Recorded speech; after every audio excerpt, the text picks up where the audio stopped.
오늘은 순서를 따라서 수가성 여인에 대한 말씀을 나누려고 합니다. 이 수가성 여인은 여러분들이 자주 말씀을 들으셨기 때문에 또 저 이야기인가 라고 하실 수 있겠는데, 어쨌든 오늘 이 말씀을 좀 다시 한번 새로운 각도로 좀 접근하면서 은혜를 나누려고 합니다. 그 제목은 수렁에서 건진 보화다라는 제목인데요, 현대인들은 충분한 영양 섭취를 통해서 건강 수명이 많이 늘었다고 합니다. 그래서 100세 시대를 살아가는 우리들이지 않습니까? 많이 수명이 는 것은 사실이에요. 그런데 삶의 질에 있어서는 크게 나아진 것 같지는 않습니다. 왜 그러냐면 마음의 병은 더 많아지고 더 깊어진 것 같아요. 옛날에는 병인 줄 모르고 지나갔던 것들이 많이 있었잖아요. 요사이는 병명이 밝혀지고 하다 보니까 병의 가지수 숫자가 더 많아졌고 깊이도 더 깊어지는 것 같습니다. 멀쩡해 보여요, 겉으로는. 그런데 정서불안이라든지 우울증이라든지 또 수면장애를 겪고 있는 사람들이 참 많습니다. 이런 것들을 이겨내려고 애를 쓰다 보니까 약도 더 많이 먹고 또 뭔가에 집중하고 탐닉을 하지 않습니까? 그러다 보니까 중독이라는 것이 발생을 해요. 게임, 도박, 마약, 성, 분노, 기타 등등등 이런 중독들이 있잖아요. 이 자리에 앉아 계신 어른들이기 때문에 게임이나 도박을 하거나 이러지는 않으실 것 같아요. 마약 혹은 성 이런 것들도 마찬가지일 텐데, 분노 중독은 아마 이 자리에 계신 분들도 경험하고 계실지 모르겠어요. 어쨌든 이 중독이라는 말은 심리학 용어나 의학 용어가 아니라 우리의 일상 용어가 되어버린 지 오래됐습니다. 이것은 교회 다니는 사람도 특별히 예외가 아니에요. 시골의 어느 권사님이 서울의 아들 집에 방문을 했습니다. 오랜만에 와서 이제 그 자식들이 해주는 밥도 먹고 좀 그렇게 시간들을 보내고 있는데, 아들은 출근을 하고 며느리는 시장 물건 살 게 있으니까 시장에 잠깐 나갔습니다. 이 권사님은 TV를 앉아서 보고 있는데 책상 위에 조그마한 노트가 하나 있는 거예요. 노트를 궁금증이 나서 이렇게 펼쳐보니까 가계부였어요. 가계부. 며느리가 매달마다 쓰는 가계부인데 거기에 의류라든지 부식비라든지 헌금이라든지 용돈이라든지 이런 것들이 있을 거 아니에요. 그런데 이상한 항목이 하나 발견됐어요. 이상한 항목. 이름이 좀 특이해. 한번 읽어봅시다. 시작. 촌년 10만 원. 알고 보니까 자기한테 매달 보내줬던 용돈인데 며느리하고 시어머니가 그렇게 사이가 나쁜 관계는 아니었다고 생각했는데, 며느리는 어쩐 일인지 입에 담기 어려운 말로 시어머니를 비하시키고 있잖아요. 분노를 표현하고 있어요. 내가 지금까지 곱게 감사함으로 받았던 용돈이 독약이었다는 사실을 알고 충격을 받습니다. 겉으로는 멀쩡해요. 교회 권사님의 며느리고 아마 며느리도 교회 나갔을 것 같은데 가계부에는 촌년이라고 쓴다고. 그렇다고 여기 계신 어머님들, 오늘 우리 며느리도 그런 거 아니야? 의심하지는 마시기 바랍니다. 우리 며느리 그러지 않을 거예요. 이 분노가 이만큼 우리 속에 차 있다는 소리인데, 묻지마 폭행이라는 말이 요새 가끔씩 뉴스에 나와요. 어떤 개인적인 원한도 없어요. 이해관계도 얽힌 게 없어요. 그런데 무작정 분노에 매질을 합니다. 모르는 사람인데도. 모두 제정신이 아닌 거예요. 이게 오늘 우리가 살아가고 있는 삶의 현장입니다. 그런데 이런 일들은 옛날에도 있었어요. 성경에 나타난 인물 중에 수가성 여인, 이 사람도 만만한 사람이 아닙니다. 물 들어왔는데 가장 뜨거운 뙤약볕에 정오에 인기척이 없을 때 물길로 나왔다는 것은 우리가 다 알고 있어요. 어떤 설교가에 의하면 이 여인이 사는 동네에서 우물까지가 약 4kg 정도, 왕복 4kg 정도 된다라고 계산을 해놨더구만요. 그러면 4kg를 뜨거운 때, 땀이 뭐 조그만 몇 바짝만 걸어도 뜨거운 땀, 그런데 물동아리를 짊어지고 이렇게 4km를 걷는다. 이거 쉽지 않은 일이거든요. 왜 이렇게 하필 이 시간에 물을 길러왔을까요? 아시다시피 남편을 5명이나 갈아치우고 여섯 번째 남편을 만디아서 살고 있기 때문에 음란 여성으로 창보와 같은 대접을 받고 있는 거예요. 동네 사람들로부터 미운털이 박혀 있습니다. 그러니까 정오에 물길로 오는 것인데요. 유대 관습에 따르면 여자가 먼저 남자를 버릴 수는 없게 되어 있답니다. 그렇다면 이 여자도 멀쩡히 살다가 나 당신 싫어하고 남편을 발로 차버리거나, 요사이 있었던 이 현대 여인들도 그런 사람 가끔씩 있잖아요. 그럴 수는 없다는 거예요, 사회 통념상. 그러면 누가 했을까? 남편이 이 여자를 싫어하고 퇴짜를 놨을 가능성이 더 많다는 거예요. 그러다 보니까 이 말을 바꾸면은 5 남자에게 이용당하다가 버림받은 여인이에요.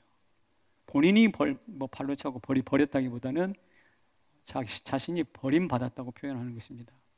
충분히 유대 관습에 따라서 그렇게 해석할 수도 있겠죠.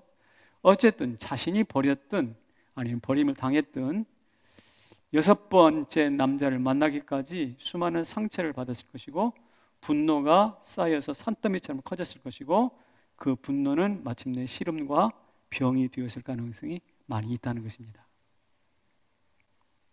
예, 여기까지는 우리가 누구나 다 공감하고 예측하는 바입니다. 그런데 좀 더 수가성 여인의 정체를 깊이 한번 들어가서 살펴보겠습니다. 한 걸음 더 나가서 같이 읽어보겠습니다. 시작. 수가성 여인의 3대 목마름. 오늘 본문을 자세히 읽어보면 예수님과 여인의 대화 중에 3가지 주제가 나와요. 3가지 주제가 나오는데 첫 번째는 물에 대한 이야기를 하고요.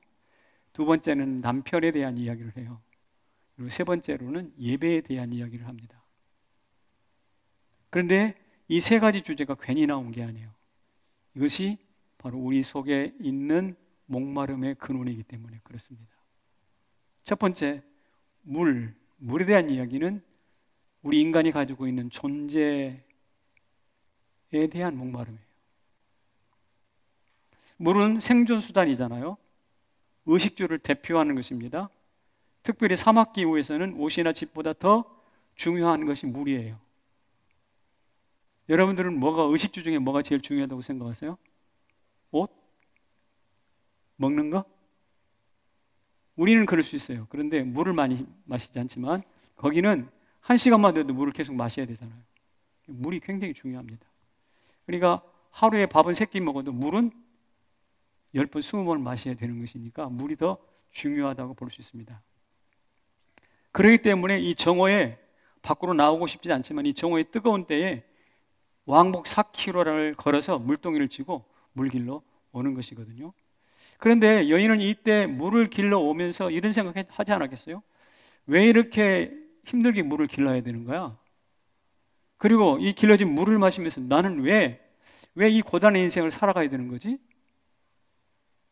이런 생각하는 겁니다.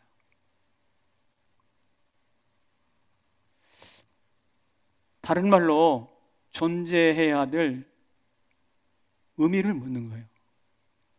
도대체 내 존재가 얼마나 무슨 의미가 있다고 이렇게 힘들게 매일같이 물 들어와가지고 물을 먹고 마셔야 되는가?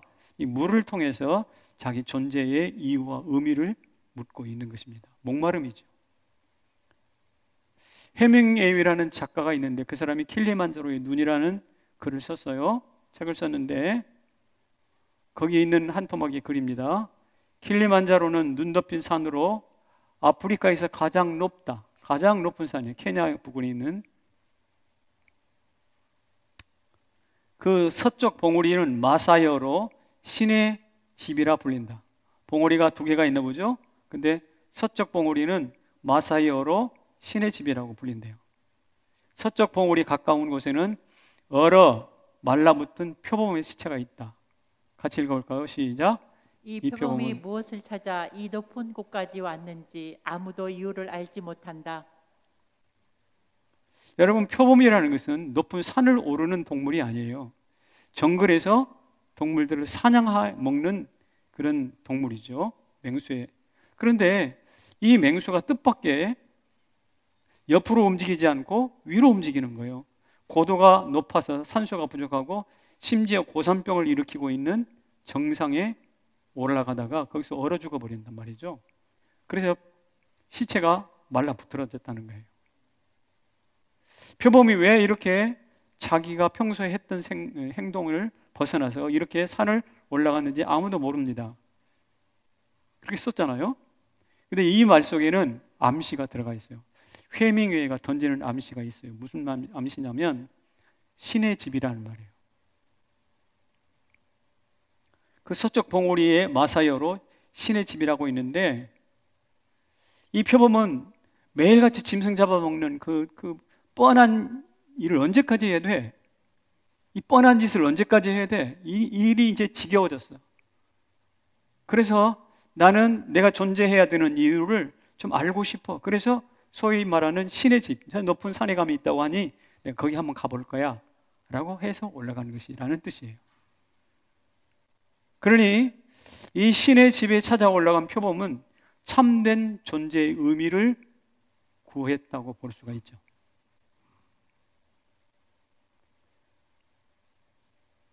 그런 것처럼 수가성 여인도 오늘 뻔하게 매일같이 먹고 마시는 그 물 한 잔을 통해서 내가 왜 이 물을 마셔야 되는지 자기 존재의 의미, 내 생명을 하루라도 더 연장시켜야 되는 의미를 지금 묻고 있는 것이죠.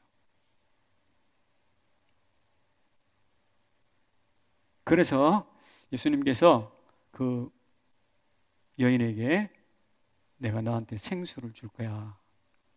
한 번 마시면 목마르지 않는 생수를 줄 거야 라고 약속을 하십니다. 여인 속에 물, 곧 존재에 대한 갈망이 있다라는 것이죠. 두 번째로는요, 이 여인에게 있었던 게 뭐냐? 남편의 문제라고 그랬잖아요. 이 남편은 관계의 목마름을 표시하는 용어예요. 여인에게 남편은 가장 중요한 사람이었습니다. 그런데 반대로 남편은 이 여인이 가장 중요한 사람이 아닌 거예요. 저 사람은 나는 저 사람을 굉장히 중요하게 여기는데 저 사람은 나를 중요하게 여기지 않아. 그러면 굉장히 자존심 상하잖아요. 그런 겁니다. 그래서 남편은 이 여인을 일회용 반창고처럼 쓰다가 버렸단 말이에요. 그것도 한 번이 아니라 5번씩 반복적으로. 여인이 약오르고 속상하잖아요. 분노가 차오르잖아요. 그래서 나도 지겠어? 나도 질 수 없지. 탐욕을 위해서 이 여인도 자기 주변에 있는 사람들과 관계를 깨트립니다. 동네 사람 만나지 않고. 그러니 이 남편과의 관계가 깨어짐으로써 모든 관계에 대한 목마름이 시작이 되는 거예요. 바로 그때 주님께서 뭐라고 하시죠? 네 남편 데려와라. 자기에게 관계의 목마름을 가져다 준 그 남편을 데려오라고 예수님께서 명령하십니다. 왜 그럴까요? 그 깨어진 관계 뒤에는 항상 죄가, 욕망이 숨어 있기 때문에 그렇습니다. 그래서 남편을 데려오라는 이 명령은 여인에게 정말 천둥 같고 추상 같은 명령이었을 거예요. 부끄러웠을 거예요. 가늠하다 현장에서 잡힌 여인에게 남의 시선이 모여 화살처럼 날아왔을 때 얼마나 불편하고 힘들었을 거예요. 그것처럼 그런 수치가 이 여인에게도 몰려왔습니다. 네 남편 데려오라 할 때. 그 순간 어떻게 답변해야 될지 굉장히 천갈래 만갈래 마음이 생각이 복잡했을 거예요. 그때 마음에 결정한 듯 뭐라고 말하냐면 나는 남편이 없습니다 라고 말해요. 있는 그대로 실상을 말하고 싶었습니다. 정직하게 반응하고 싶었습니다. 그러자 예수님께서 이렇게 칭찬하십니다. 같이 읽어봐요. 시작.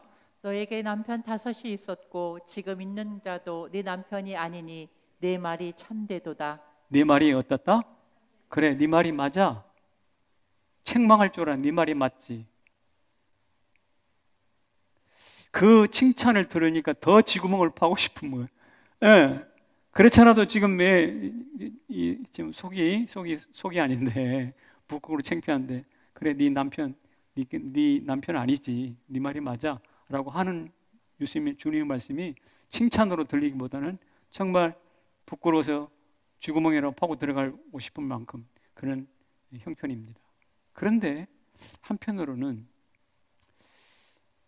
나의 남편이 없습니다 라는 말이 외로움을 표현하는 말이기도 하지만, 그동안 남편만 생각하면 가슴에 돌덩이를 올려놓은 것처럼 참 답답하고 무거웠어요. 그런데 나 남편이 없어요 라고 말하는 순간 가슴을 짓누르던 그 돌덩이가 뚝 떨어져 나간 것 같아요.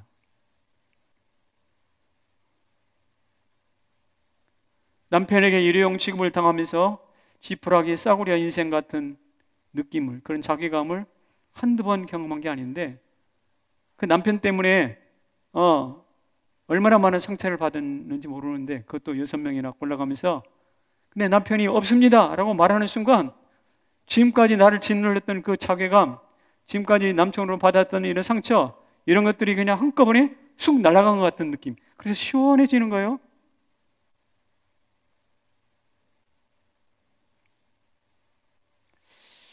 여러분 이런 말 하잖아요. 내가 정말 삶의 의미가 없이 못 견디겠다, 확 죽어버릴까? 근데 남편이 말입니다, 이렇게 정말 속썩이고 어느 날 갑자기 내 곁을 훌쩍 떠났다고 합시다. 그러면 한편으로 아쉽죠. 그래도 남편인데. 그런데 한편으로는 또 가벼워. 이게 인간의 마음 아닌가요? 한편으로는 가벼워. 그래서 짓눌렀던 그 돌덩이 같은 것이 가슴으로부터 툭 떨어져 나가는 그런 느낌입니다.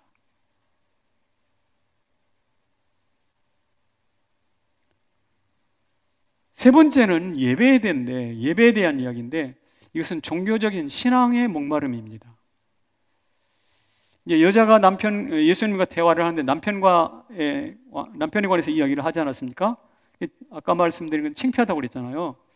그런데 여인이 화제를 막 급히 바꿔요. 첫 번째, 두 번째로는 예수님이 화제를 말씀하셨죠. 뭐 문제였어요? 물. 두 번째로는 남편 문제인데, 세 번째로는 이 여인이 화제를 전환합니다. 무엇으로 바꾸냐면 예배로 바꿔요. 왜 그럴까요? 예배는 평생 드려왔잖아. 그리고 예배는 내가 뭔가 좀 할 말이 있잖아. 여러분들도 예배에 대해 할 말이 있잖아요. 성남제일교회 예배는 뭐 어떻다 저떻다. 요새 트럼펫이 와가지고 좋다더라.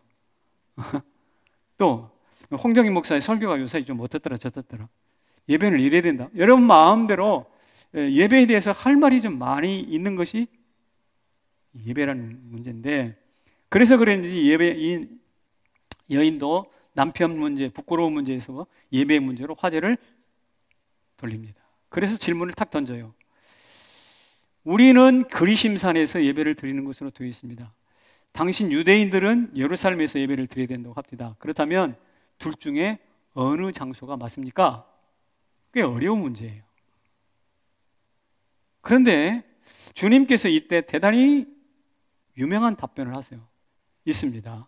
시작. 이 산에서도 말고 예루살렘에서도 말고 너희 아버지께 예배할 때가 이르리라. 참되게 예배하는 자들은 영과 진리로 예배할 때가 오나니 곧 이때라. 저기 보세요. 저기 보면 핵심 두 가지가 있어요. 첫째는 예배는 장소의 문제가 아니라 때의 문제라는 거예요. 이 산이냐 저 산이냐, 장소가 어느 장소냐 라고 물었는데 우리 주님은 이때라는 거예요. 이때, 지금 현재. 이것은 예배의 현재성을 가르치는 말이거든요.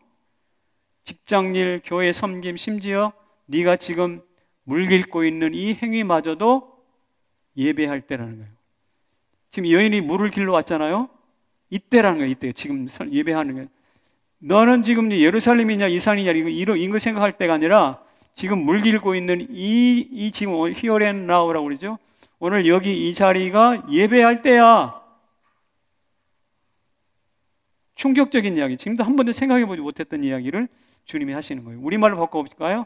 우리는 직장에서 일하고 교회에서 섬기고 또 어디 가서 다른 일 알바를 하고 뭐 이런 일 모든 일 자체가 모두가 예배라는 겁니다. 근데 범사에 소홀함이 없이 예배를 우리 삶이 현재적으로 살아가는 거죠. 지금까지 들어보지 못했던 이야기였습니다. 두 번째로는 영과 진리로 예배해야 된다는 핵심이 들어가 있어요. 영은 성령을 의미합니다. 진리는 예수님을 의미합니다. 그러니까 성자 예수 그리스도의 이름으로, 진리이신 성자 예수 그리스도의 이름으로 영이신 성령의 도움을 받아 성부 하나님께 예배하는 것입니다. 여러분 예배 잘 정리하세요. 우리 스스로 나갈 수는 없잖아요. 예수의 이름을 힘입어 나갑니다. 보혈의 피를 힘입어서 예수의 이름으로 나가되 성령의 기름 부으심을 받아서 누구에게 나가는가? 성부 하나님께 예배하는 거예요. 이게 바로 우리가 드리고 있는 삼위일체의 예배의 신령한 비밀이거든요. 그러니까 예수님께서 하셨던 이 짧은 말씀 속에는 굉장히 위대한 신학이 들어가 있어요. 첫째는 예배의 현재성.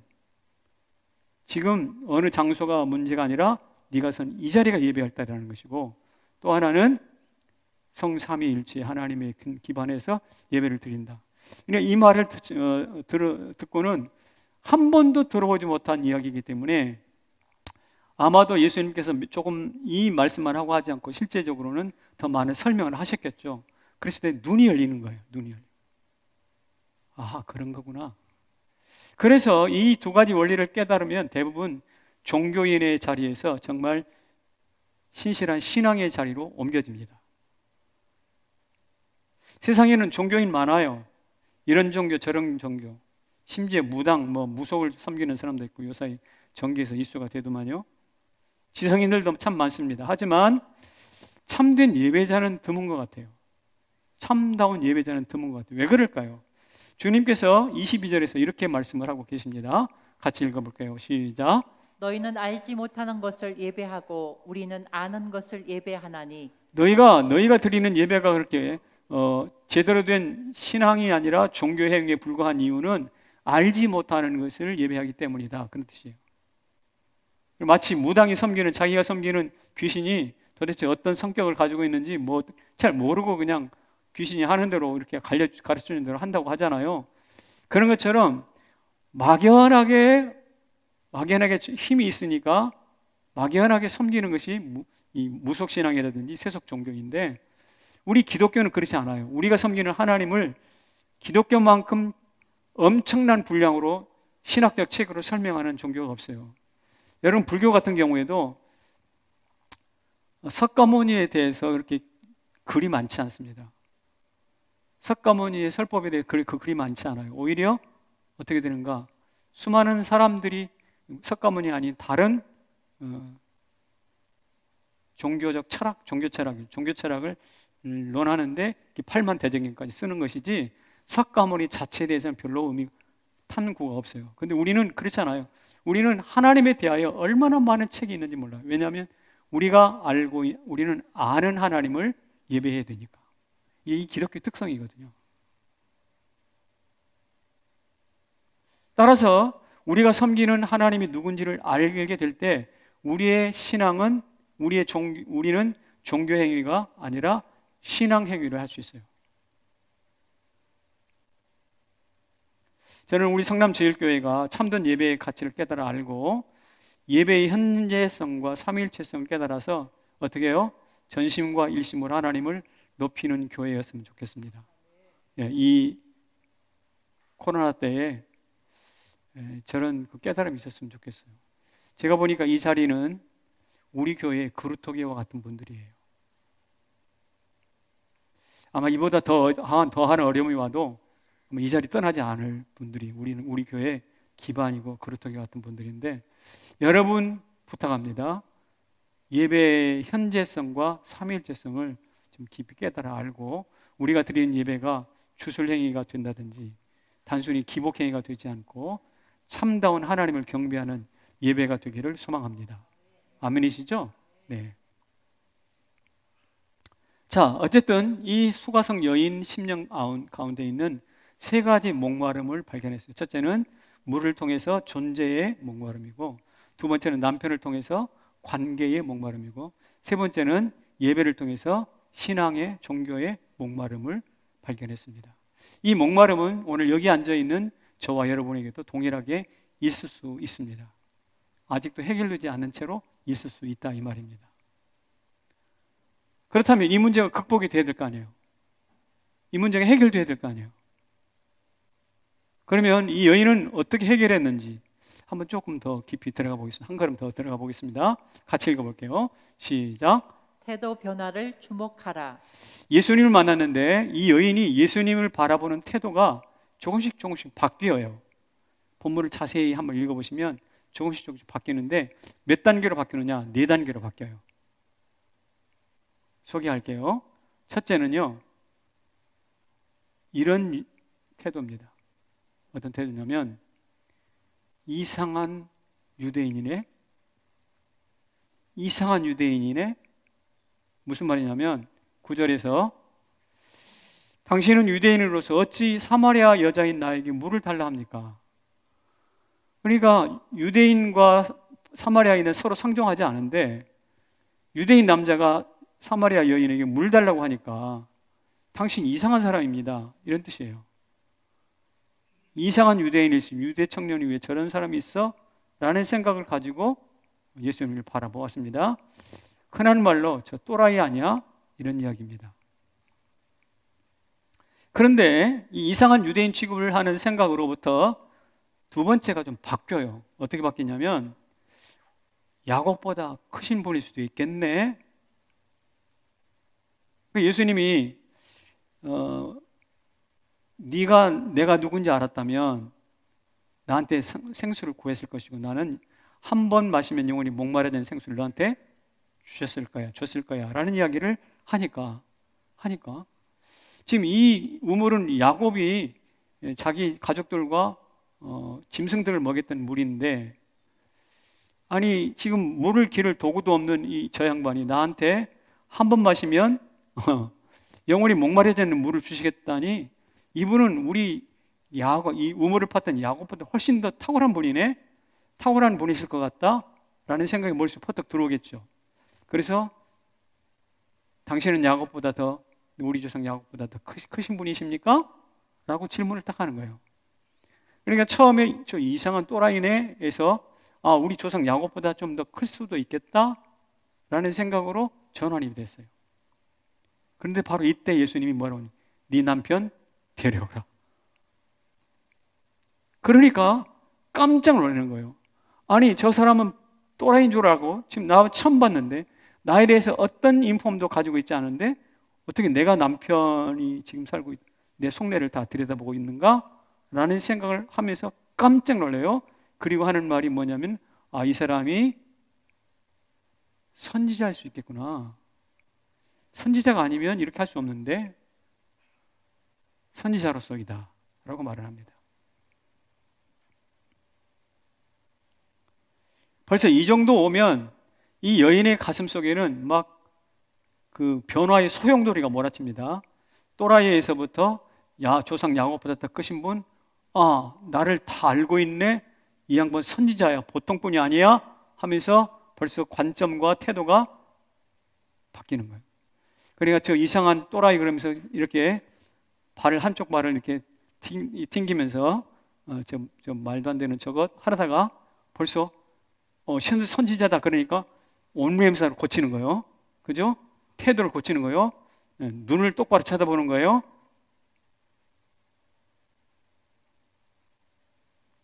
그런데 그때 자기가 부끄러워서 화제를 바꿨잖아요. 남편에서 누구로? 예배로. 근데 아까 말씀드린 것처럼 예배에 대한 지금까지 들어보지 못한 전혀 새로운 형태의 예배의 현재성과 예배의 삼일치성을 가지고 명확하게 예배를 규정해 주시잖아요. 깜짝 놀랐어요. 이분은 선지자일 뿐만 아니라 하나님이 보내신 메시아겠구나. 그리고 주님이 말씀하십니다. 우리가 그렇게 신령과 진정으로 예배를 드릴 때가 오겠죠. 드려야 됩니다. 아마 그것은 메시아가 올 때쯤에나 가능하지 않겠습니까? 여인이 말했습니다. 그랬더니 예수님이 하신 말씀이 내가 바로 네가 말한 그니라. 내가 바로 네가 말한 그니라. 그 이야기를 들으면서 이 여인이 생각이 180도 확 바뀝니다. 내가 그다. 그래서 물동에 던져드리고 동료로 다시 쫓아가는 것이죠. 그러니까 이 여인의 심령 가운데는 드러나지 않지만 이 4단계를 거쳐서 엄청난 형태의 폭풍우가 몰아쳐서 관점과 태도를 완전히 바꿔놓은 거예요. 이런 변화가 우리 가운데도 있어야 되거든요. 우리 상식을 뛰어넘으니까. 우리 편견, 우리가 가지고 있던 생각들을 뛰어넘으니까. 자, 4단계입니다. 이상한 유대인, 또라이에서부터 시작해서 야곱보다 크시니 선지자인데 아니야, 하나님 보내신 메시아야. 이렇게 변화가 일어납니다. 저는 이 관찰을 하면서 참 이 여인이 부러웠어요. 이것을 아무나 경험하는 거 아니거든요. 아무나 경험하는 거 아니에요. 저는 우리 성남제일교회가 코로나 이후 더 강해지는 교회가 되기 위해서 먼저 이 여인이 경험했던 이 변화, 관점과 태도의 변화가 나타나기를 축복합니다. 정말 그랬으면 좋겠어요. 이 혼돈의 때.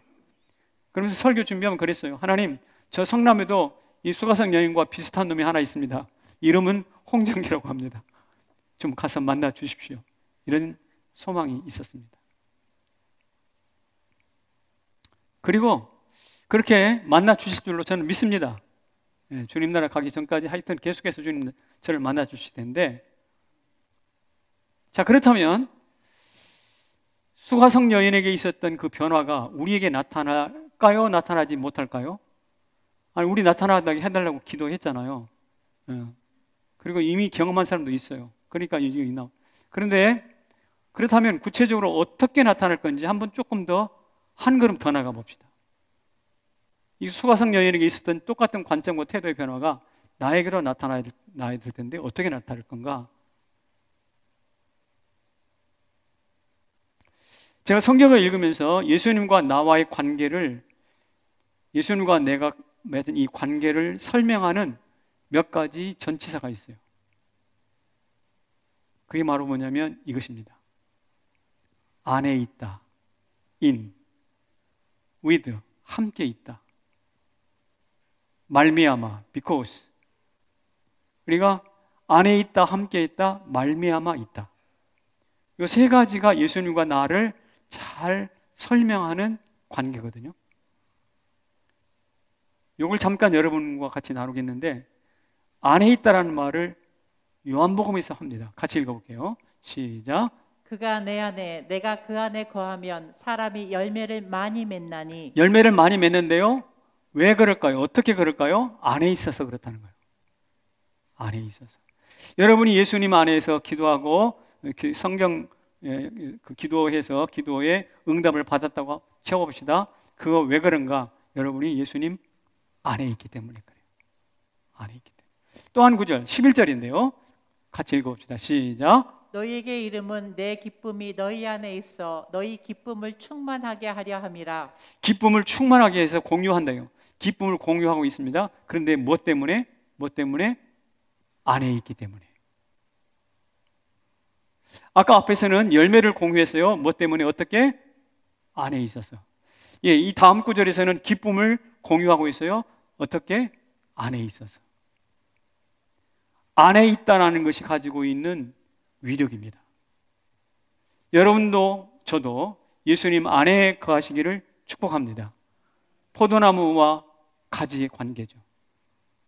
밖에 나가보시죠. 요사이 버들강아지가 조금씩 피어오르고 있습니다. 예, 지난 겨울에는 그냥 마른 가지에 불과했는데 뽀송뽀송하게 올라오기 시작하고 있다고. 왜 그럴까요? 안에 있으니까 그래요. 두 번째로는요, 함께입니다. 함께. 누가복음에 있는 말씀, 함께를 강조한 말씀이 있는데 한번 읽어볼게요. 시작. 너희는 나의 모든 시험 중에 항상 나와 함께 한 자들인즉 내 상에서 먹고 마시며 또는 보좌에 앉아 다스리게 하려 하노라. 예, 예수님과 우리 관계인데 예수님이 우리가 예수님과 함께 시험을 받았다는 뜻이에요. 너희는 나의 모든 시험 중에 항상 나와 함께 한즉. 그렇게 해서 함께 했더니 어떻게 됐는가? 예수님의 상에서 함께 먹고 마신대. 천국 밥상에서. 또 하나, 예수님이 세상을 다스릴 때 함께 다스리게 하는 거예요. 그러니까 고난을 함께 했더니 밥상을 같이 나눠주시고 세상을 통치하게 하시는 통치권을 함께 나눠주시는 거예요. 그 힘이 근거가 뭘까? 함께 했기 때문에. 이 함께의 힘이 또 역시 강력한 것입니다. 세 번째로는요, 말미암아였죠. because. 요한복음 6장에 있는 말씀을 가지고 다시 읽어보겠습니다. 시작. 내가 아버지로 말미암아 사는 것 같이 나를 먹는 그 사람도 나로 말미암아 살리라. 오병이의 기적을 일으키시고 주님이 하신 말씀이 뭐냐면, 나는 성부 하나님으로 말미암아 산다. 근데 너희들은 어떠냐? 내가 만든 이 떡이 아니라 나로 말미암아 사는 거야. 그러니까 예수님과 우리가 서로 원인을 제공하는 겁니다. 그러니까 예수 때문에 내가 살고 나 때문에 예수님이 이 땅에 오신 거예요. 서로 원인을 제공하시는 얽혀있는 관계예요.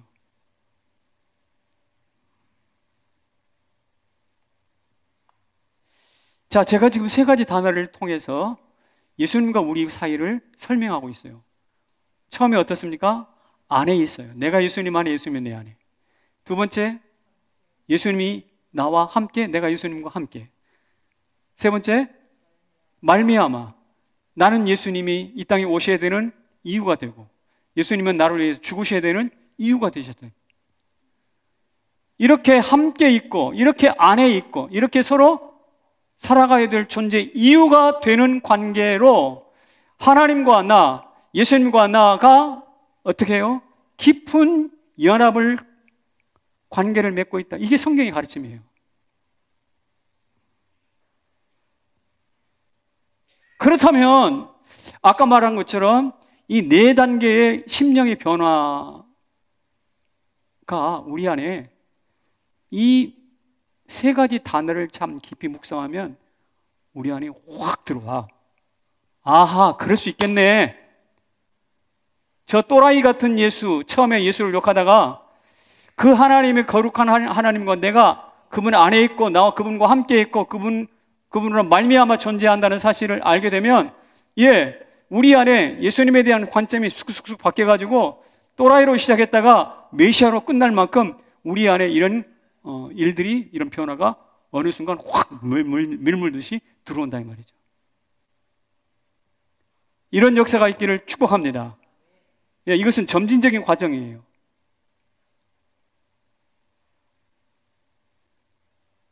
목사님, 그게 가능할까요? 가능하죠.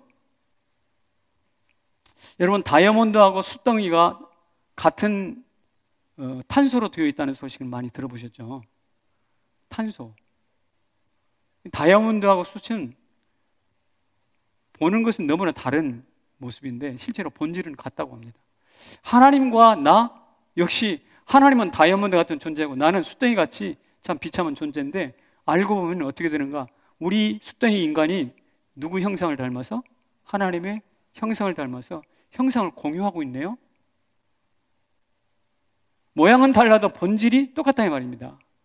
그러니까 우리 안에 우리가 생각했던 것보다 훨씬 더 하나님과 우리가 깊이 연관이 돼 있고 본질도 같고, 그래서 그분이 우리 안에, 우리가 그분 안에, 그분과 내가 함께, 그리고 서로 존재해야 될 이유가 되어주는 비코스의 관계가 우리 안에 딱 설정이 되니까 어떻습니까?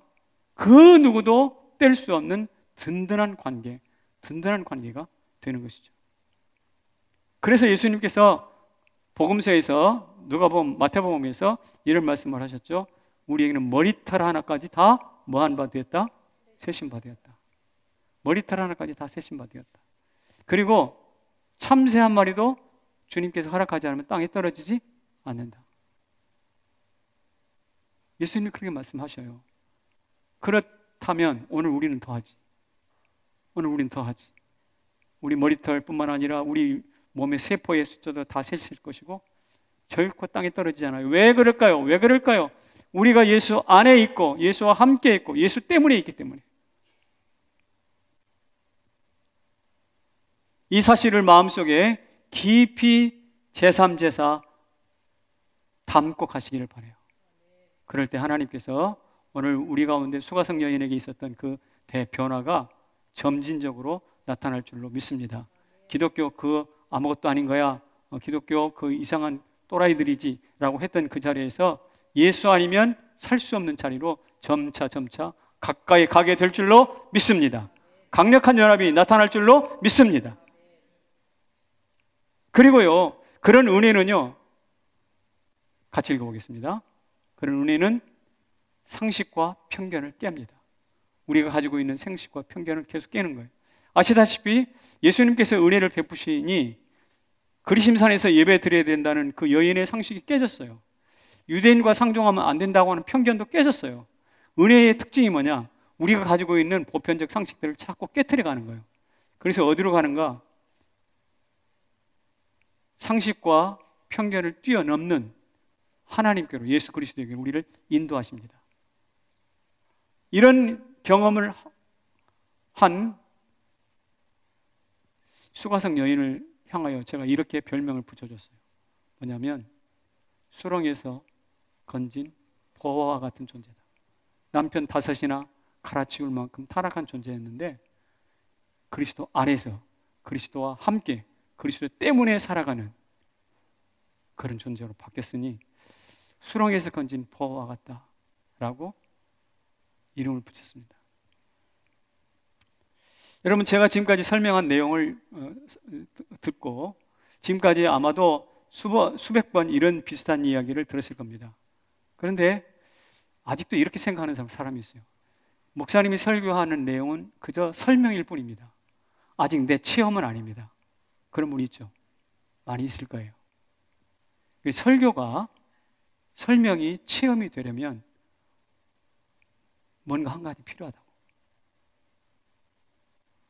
자, 어저께 돌아가신 이어령 교수가 한 말이에요. 같이 읽어봅시다. 시작. 모든 질병 속에는 신앙의 광맥이 묻혀 있다. 이분이 뭘 말하냐면 병을 말했어요. 이분이 병 걸려본, 그때 돌아가셨잖아요. 얼마나 많은 지성을 가지고 있고 한국의 한국학을 만들었다고 할 만큼 탁월한 분이신데, 이분이 자기 딸을 통해서 그리고 자기 자신의 몸을 통해서 무엇을 만났는가? 질병을 만났어요. 근데 그 질병을 통해서 무슨 광맥이 묻혀 있다고? 신앙의 광맥이 묻혀 있다고. 그 질병을 통해서 말로만 듣던, 자기가 강단에서 설교만 그러니까 학생들에게 가르치기만 했던 기독교 논설이 자기 안에 질병을 통해서 쑥 들어왔어. 그래서 아픈 거야. 그래서 통증이 옵니다. 그 통증이 뭐가 되느냐면, 통증을 통해서 뭘 경험하냐면 예수님이 경험했던 대속적 고통이 공감이 돼. 그래서 그가 했던 말이 뭐예요? 주님, 이 더러운 손을 뻗어서 당신의 아름다운 발뒤꿈치라도 한번 만져볼 수 있겠습니까? 라고 드디어 손을 내밀어요. 병은 아까 with, because를 우리 가슴으로 쓱 밀어넣는 칼과 같은 존재예요. 내 몸에 무슨 병균이나 바이러스가 들어오는 것도 맞지만 그 질병과 함께 바이러스와 함께 들어온 게 따로 있다니까. 무엇이 들어와? 예수 그리스도 손이 들어오는 거예요. 예수 그리스도 손이, 사랑, 관심이 들어오는 거예요. 이것 때문에 그는 마침내, 이 질병 때문에 마침내 예수 그리스도 안으로 들어갔어요. 천국 갔어요. 예수 그리스도 함께 갔어요. with, 이것 때문에 because 주님 나라 갔어요. in, with, because. 이것이 한꺼번에 우리 안에 딱 경험되게 하는 것이 무엇이라고요? 병이었어요. 그렇다고 내가 여러분 보고 병 걸리라 소리 할 수는 없잖아. 그렇죠? 제가 이렇게 좀 고쳐봤어요. 같이 읽어봅시다. 시작. 모든 만남에는 구원의 광맥이 숨어 있다. 아까 병이라고 그랬는데 저는 이 만남이라고 바꿨어요. 무턱대고 바꾼 게 아니에요. 여인이 예수님 만났잖아요. 그렇듯이 오늘 우리가 내일 무슨 누구를 만날지, 모레 누구와 만날지 몰라. 그러나 그 만남 속에는 아까 이어령 교수에게 인 위드 빛고수를 아주 칼처럼 들이대는 병이 있었듯이 오늘 우리 안에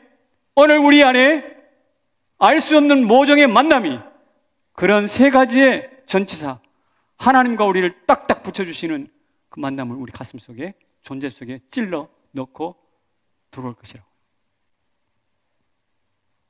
그런 은혜가 있기를 주의 이름으로 축원합니다. 그래서 더 이상 기독교가 설명이 아닌 거예요. 더 이상 기독교가 무슨 논리가 아닌 거예요. 내 삶을 마치 물고기에 콱 그 낚시 끌려가지고 끼워가지고 그 몸 전체가 물 밖으로 치켜져 올라오는 것처럼 오늘 우리가 이 말씀에 들려 끼워가지고 우리가 생각해보지 못했던 세계로 들림을 받는 거예요. 이게 기독교예요. 이런 경험을 한 사람이 누군가요? 바로 수가성 여인이에요. 누군가요? 이어령이에요. 한 분 이야기만 하고 설교를 마치겠습니다. 김인강 교수라는 분이 계신데 이분은 날 때부터 안진병이에요. 다리가 펴지지 않았어요. 그래서 부모가 키울 수 없어서 보육원으로 보냈습니다.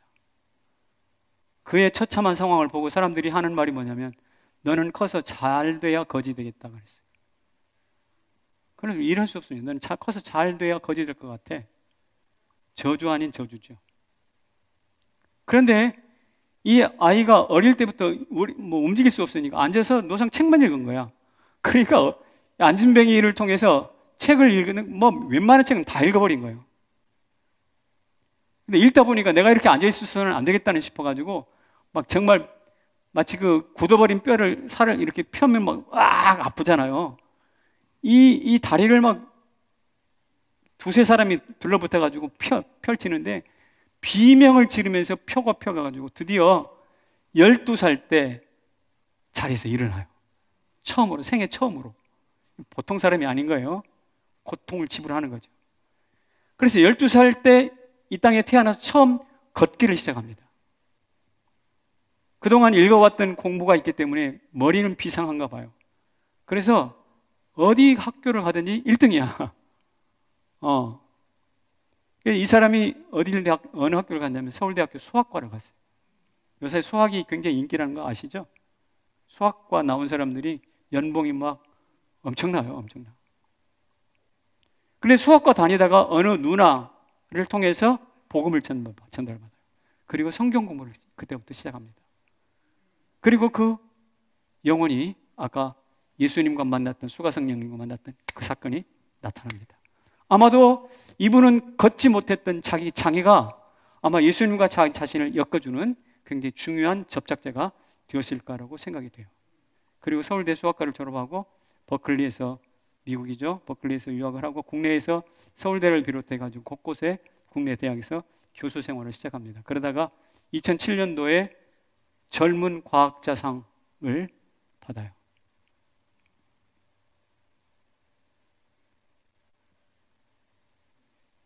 기자가 물었습니다. 당신이 가장 좋아하는 말씀이 무엇입니까?